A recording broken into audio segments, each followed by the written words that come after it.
Voilà, bonjour, nous passons maintenant au son numéro 23 et je voulais expliquer déjà sur la présentation que le son 23 en fait n'existe pas quelque part parce que c'est une lettre, c'est une lettre qui a été utilisée, une lettre, une voyelle qui a été utilisée dans la Bible, qui n'a pas de son, qui ne produit pas de son, mais euh, qu'on a utilisé, qu'on a placé avec d'autres voyelles pour faire un son.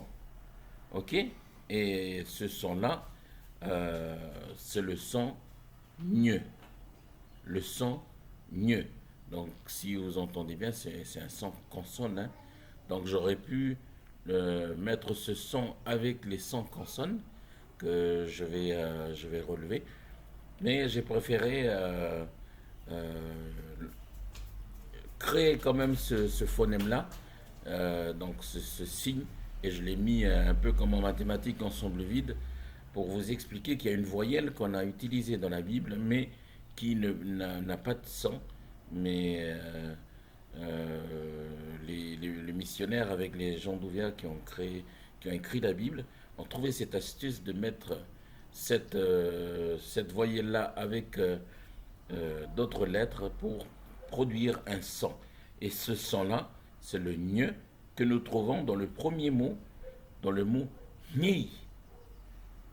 Gnei. Voilà. Donc si vous enlevez cette voyelle-là, eh bien, on va plus dire gnei, mais on va dire nei.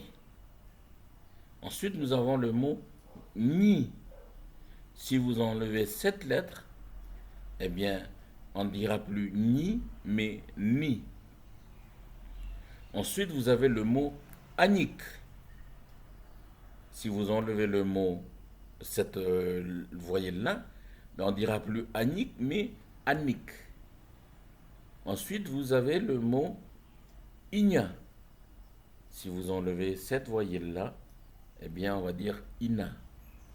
Donc, hein, voilà, comme je vois beaucoup sur Facebook, les gens d'Ovia qui écrivent le yai, faites attention.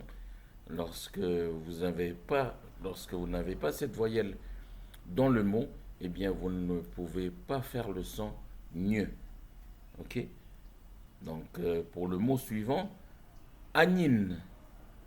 Anin, bien sûr, vous avez les traductions hein, dans le bouquin que vous avez déjà acheté pour certains. Pour le moment, il n'y a que le beau-frère Neil qui est passé chercher son bouquin. Merci à toi, mon beauf, pour ton soutien, ta participation. Donc voilà, vous avez le mot anin, et si vous enlevez cette lettre, ça devient anin. Anin. Ok? Et donc là, pardon, mon beauf, hein, je viens de vérifier que j'ai oublié la lettre N à la fin de anin. Ensuite, vous avez le mot ounin. Ounin, qui devient ounin. Ounin si vous n'avez pas cette voyelle-là. Et la phrase qui nous intéresse est ba anik unibun ke e yong minya kebun iek. Et ba anik unibun ke e yong minya kebun iek. Je relis. Et ben anik unibun ke e yong minya kebun iek. Et nous passons au verset pour terminer ce travail sur les 100 voyelles qui se trouve dans le verset dans Luka Nimakan Chuorop de Chwenje. Luka Nimakan Chuorop de Chwenje.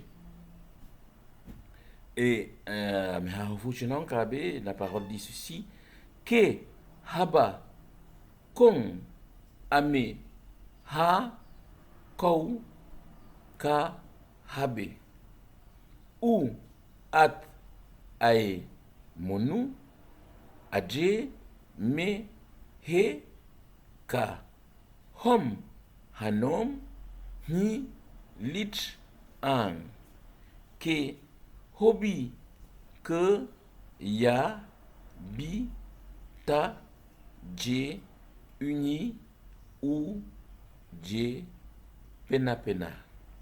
Je relis. Ke, haba, kong, ame, ha, kou, ka, habe, ou, at, ae, monu, aje, me, he, ka, hom, hanom, ni, lich, an, ke, hobi, ke, ya, bi, ta, je, uni, ou, je, pena pena. Je relis le verset. Ke habakong ame hakau kahabe, uat ay monu, ajemehe ka hom hanom ni lijang, ke hobi ke ya, bita je uni ou je, pena pena. Voilà pour terminer ce travail sur les 100 voyelles. Donc le dernier 100, comme je vous l'ai dit, c'est tout simplement une voyelle que j'ai voulu garder dans le travail sur les 100 voyelles, mais qui malheureusement ne produit pas, qui ne produit aucun 100, mais qui heureusement, voilà, grâce à cette voyelle-là, les missionnaires, pasteurs qui ont travaillé avec les gens, les vieux Yai, les vieux chrétiens d'Yai dans les années fin 1800, eh bien, ils ont trouvé cette astuce de mettre cette lettre à côté d'une autre lettre pour produire le son mieux.